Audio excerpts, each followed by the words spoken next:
Good evening, I'm Abhyuday Shrestha and these are the headlines of the hour. National Paddy Day celebrated today. 1.2 million tons of paddy and rice still imported annually. 21.13 billion rupees worth of rice imported in the past 11 months of the ongoing fiscal year. Floods and landslides triggered by incessant rainfall claimed 9 lives in Gulmi, Xiangza and Baglung. 5 members of the same family in Gulmi killed in the incident. India hits back at the U.S. report on international religious freedom and flagged concerning increase in anti-conversion laws and hate speech in India.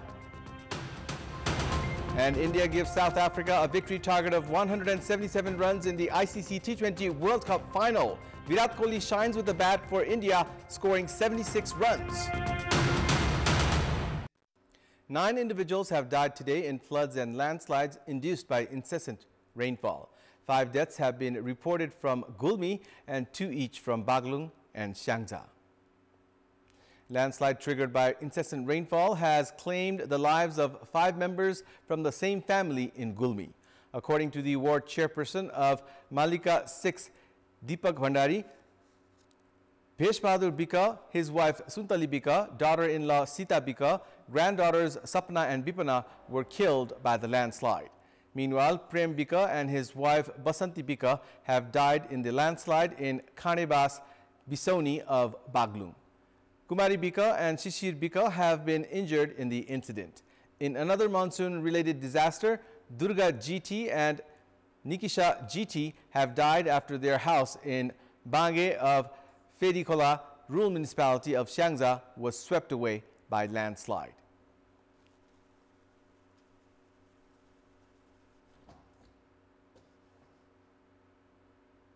The 21st National Paddy Day was celebrated across the country today with its main slogan, climate-friendly agriculture for raising production, amid the country's struggle to tackle many challenges to the sector. Although promotional campaigns were held on the occasion of Paddy Day, paddy production has failed to increase. The goal of increasing paddy production has become challenging due to climate change, low-quality seeds with farmers, and lack of farmers' access to modern technology. Paddy production in Nepal ranges from the Tarai region, which is at 60 meters above sea level, up to Jumla's Tum Chor, which is 3,050 meters above sea level, which is the highest level anywhere in the world. Despite having favorable geographical conditions, paddy production in Nepal is low among the South Asian countries. China produces 7 tons of paddy per hectare, while Nepal produces only 4 tons. Experts attribute it to the failure to provide farmers with high-quality seeds and basic agriculture tools, among others. Agroeconomists say Nepal's dependency on paddy imports could be dealt with if 5 tons of paddy could be produced per hectare. As for the types of paddy, out of 2,500 native to Nepal, just around 150 types are currently being produced, which is 10% of the total paddy produced annually. The seeds developed by the Nepal Agriculture Research Council has yet to reach half the farmers. There was a time in the decade of the Nepalese year 2030, some 50 years ago, when Nepal used to export paddy worth over 20 million rupees. However, now the country heavily relies on imports. According to the Department of Agriculture, in the past 11 months of the ongoing fiscal year, Nepal has imported rice and paddy worth 21.13 billion rupees, 880 million rupees of which has been invested on the import of seeds. In order to discourage imports, the government has implemented agriculture improvement charges, but that has so far been ineffective. Last year, Nepal had imported paddy and rice worth 33 billion rupees. Nepal currently plants paddy in 47.7% of arable land and produces on average 5.5 million tons of paddy each year, which is still 1.2 million tons less than the demand. Experts highlight on the need to tackle the impacts of climate change on agriculture and youth retention in the sector as ways to ensure optimum productivity. Prime Minister Pushpa Kamal Dahal has claimed that farmers will not have to face lack of fertilizers and seeds this year. Addressing a program organized in Chitwan's Ratnanagar on the occasion of the 21st National Paddy Day today, Premier Dahal pledged to ensure proper management of import and distribution of fertilizers. He said that the problem had been addressed to some extent last year and that it would be completely resolved this year. He also said that the government has prioritized agriculture in the budget for the upcoming fiscal year and that the upcoming decade would be declared Agriculture Decade by stressing on modernization and commercialization of the sector to increase production. The Prime Minister, as well as other ministers, pledged of addressing the problem of lack of fertilizers while planting paddy today. However, farmers still do not have confidence on their pledges. Paddy is cultivated in around 22,870 hectares of land in Chitwan. 4.22 metric tons per hectare of paddy used to be produced 4 years ago, while this year 6.4 metric tons per hectare of paddy is expected to be produced. A paddy plantation program was organized at the President's official residence in Sital Niwas, Maharajganj today on the occasion of the 21st National Paddy Day. President Ramchandra Paudel, First Lady Sabita Paudel, and officials of the Office of the President participated in today's program. Inaugurating the program, President Paudel said that he symbolically participated in the program to encourage the agriculture occupation as well as encourage the culture of respect for the profession and increase paddy production. Following paddy plantation, participants enjoyed delectable treats including curd and beaten rice. In our Public Voice segment today, we have asked people in several provinces what they have done to increase paddy production. Let's take a look at what they had to say.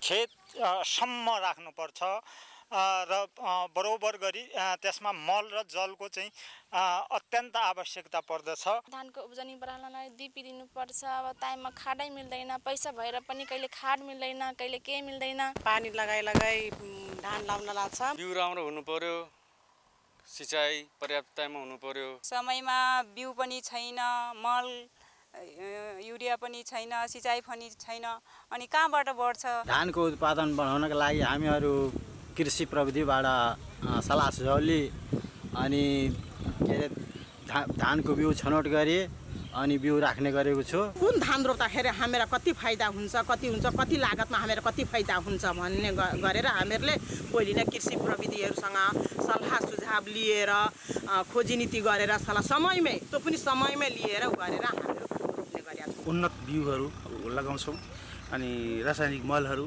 Compost मलहरु, हरियो मलहरु जस्तो हामी प्रयोग गर्दै छौं। Vitamin राखेर त्यहाँबाट त्यो किरा मार्ने औषधि राख्छौं। जल खाद हालेका छौं। अब यसपछि युरिया हाल्ने हो 1 महिनापछि।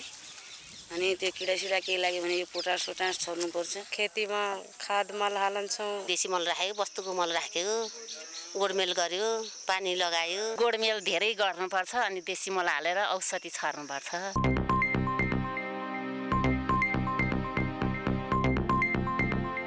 We'll take a short break here. We have more news coming up. Bechan Jha, who has been alleged of involvement in the fake Bhutanese refugee scam, has been arrested. A team of the Special Bureau of Nepal Police arrested him from the Nepal-India border area last night.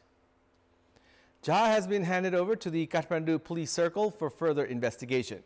He has been accused of his role as a middleman in the fake Bhutanese refugee scam. Police have claimed that Jha had received 20 million rupees from the group involved in the scam.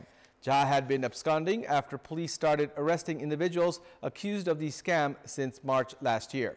The Office of the District Attorney Kathmandu had filed case against 30 individuals, including former Deputy Prime Minister Top Bahadur Raemaji, former Home Minister Balkrishna Khan, and then incumbent Secretary Tek Narayan Pandey on 4 different charges last year. Only 18 individuals have been arrested so far, while the remaining accused are still absconding.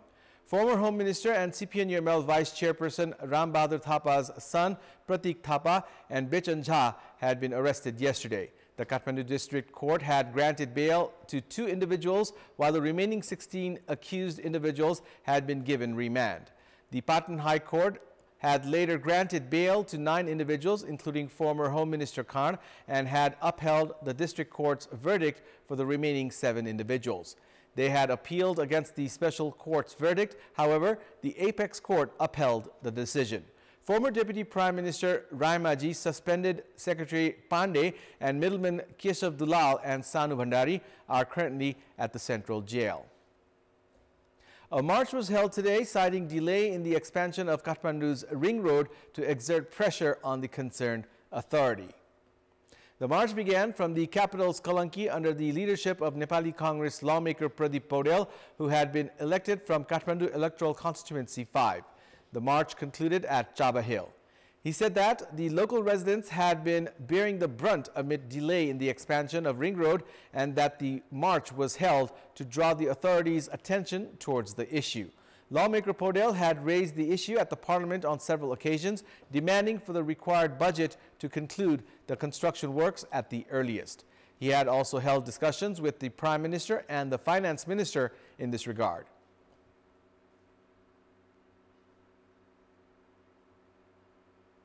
It's now time for our segment Public Pulse, where you text us with your opinion. Public Pulse.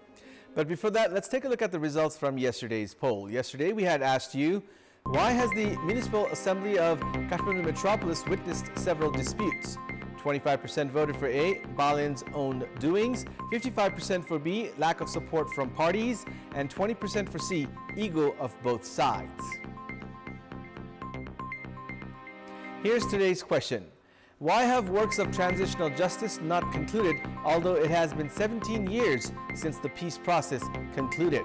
Your options are A, disregard towards victims, B, political ploy, and C, sensitive issue. The voting is on. Type NEWS, select your option A, B, or C, and send it to 34001 to share your opinion with us. And it's time now for the international update.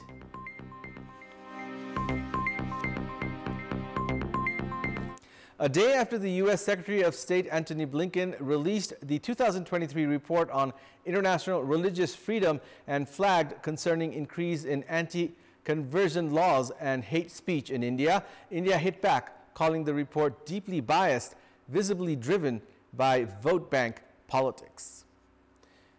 Ministry of External Affairs spokesperson Randhir Jaiswal also cited numerous cases of hate crimes, racial attacks on Indian nationals and other minorities, and targeting of places of worship in the U.S., which he said India had officially taken up with the Biden administration. The report, which treats threats to religious freedom in almost 200 countries, is prepared by American embassies based on inputs from government officials, religious groups, NGOs, journalists, human rights monitors, and academics. Sports news.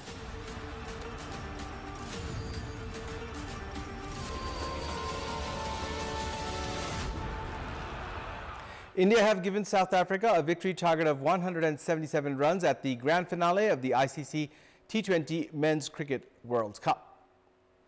In the final currently underway at the Kensington Oval in Bridgetown, Barbados, India elected to bat first and posted 176 runs in the stipulated 20 overs, losing 7 wickets. India had an explosive start as they smashed 23 runs in the first 9 balls of the innings. But after skipper Rohit Sharma got out, scoring 9 runs, India lost 2 more quick wickets and were 3 wickets down when 34 runs were on the board. But the 4th wicket partnership of 72 runs between Virat Kohli and Akshar Patel gave stability to the Indian innings. Virat top scored for India with a quick-fire 76 off 59 balls, smashing 2 sixes and 6 fours. Akshar also contributed 47 runs off 31 balls, smashing 4 sixes and 1 four, while Shivam Dube also added 27 off 16 balls. Keshav Maharaj and Enrich Nortje grabbed 2 wickets each for South Africa, while Marco Jansen and Kagiso Rabada also claimed a wicket each. Chasing a victory target of 177 runs, South Africa have scored 81 runs in 10 overs, losing 3 wickets, according to a recent update. Bagmati Province has lifted the first Sahana Pradhan Under-19 volleyball tournament title towards the women's side, while have become the champions towards the men's side. In the women's final played at the covered hall at the premises of the National Sports Council in Tripureshwar today, Bagmati Province defeated Lumini Province in straight sets 25-21, 25-16, 25-18 to claim the title. Meanwhile, in the men's final, Gandaki Province defeated Lumini Province 25-15, 20-25, 25-20, 25-20 to become champions. The winners of the tournament bagged 300,000 rupees in prize money, while the runners-up claimed 200,000 rupees and third-place teams won 100,000 rupees. That's all for the moment. Thank you for watching. Good night.